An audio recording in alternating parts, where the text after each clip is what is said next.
तो चलिए आज बात करते हैं T20 वर्ल्ड कप के एक ऐसे जबरदस्त मुकाबले की जहां दांव पर सिर्फ एक सेमीफाइनल का टिकट ही नहीं था बल्कि एक खिलाड़ी की पूरी किस्मत भी थी। ये भारत और वेस्टइंडीज के बीच हुए उस मैच की कहानी है जो प्रेशर, जुनून और एक शानदार वापसी की मिसाल बन गया। देखिए, मैच शुरू होने से पहले ही माहौल एकदम गर्मा गया था। पाकिस्तानी क्रिकेटर अहमद शहजाद का ये जो बयान था ना, ये सिर्फ शब्द नहीं थे।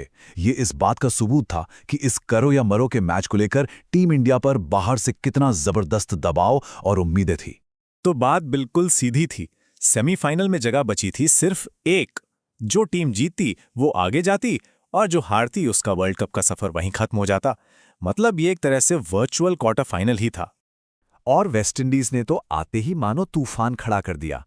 उनके बल्लेबाजों ने ऐसी ताबड़तोड़ बल्लेबाजी की कि स्कोरबोर्ड पर 195 रनों का पहाड़ जैसा स्कोर खड़ा हो गया। अब वर्ल्ड कप के एक नॉकआउट मैच में इतना बड़ा टारगेट चेस करना किसी भी टीम के लिए बेहद मुश्किल काम था। टारगेट चेस करने की चुनौती तो थी ही, लेकिन भारत की असली समस्या कुछ और ही थी। एक ऐसी कमजोरी जो पूरे टूर्नामेंट में टीम को परेशान कर रही थी। और हां, वो थी टीम की फील्डिंग। अब ये जो नंबर आप देख रहे हैं 13, ये आंकड़ा सच में हैरान करने वाला है। इस वर्ल्ड कप में भारतीय फील्डरों ने पूरे 13 कैच छोड़े थे। किसी भी टॉप टीम के लिए ये बहुत ही चिंता की बात है और इसने टीम की सबसे बड़ी कमजोरी को सबके सामने ला दिया था। और इसका नतीजा ये हुआ कि भारत की कैचिंग एफिशिएंसी सिर्फ 72% थी, यानी सुपर 8 स्टेज में सबसे खराब फील्डिंग करने वाली टीम। सच कहूं तो टीम इंडिया खुद ही अपनी सबसे बड़ी दुश्मन बन बैठी थी और ऐसे रिकॉर्ड के साथ 196 रन चेस करना तो लगभग नामुमकिन सा लग रहा था। और यहीं से कहानी लेती है एक नया मोड़। जब टीम जबरदस्त दबाव में थी और सब कुछ उनकी बल्लेबाजी पर टिका हुआ था, तब एक ऐसे खिलाड़ी को मौका मिला जो अक्सर टीम से बाहर ही बैठता था। ये किस्मत का ही खेल था। टीम के भरोसेमंद फिनिशर रिंकू सिंह मैच के लिए अवेलेबल नहीं थे, तो उनकी जगह टीम में आए संजू सैमसन, एक बेहद टैलेंटेड खिलाड़ी, लेकिन जिसका पूरा करियर ही मानो कंसिस्टेंसी की एक लंबी तलाश रहा हो। उनको टीम में लेना एक बहुत बड़ा दाव था। संजू सैमसन के खुद के ये शब्द बताते हैं कि उनके अंदर चल क्या रहा था। वो लगातार खुद पर शक कर रहे थे। तो ये सिर्फ एक मैच नहीं था, ये उनके लिए अपने डर पर काबू पाने और ये साबित करने का मौका था कि वो बड़े मंच के लिए ही बने हैं।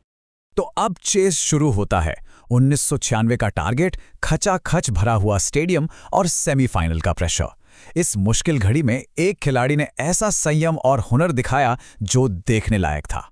एक तरफ से लगातार विकेट गिरते जा रहे थे, लेकिन दूसरे एंड पर संजू सैमसन मानो एक चट्टान की तरह डटे हुए थे।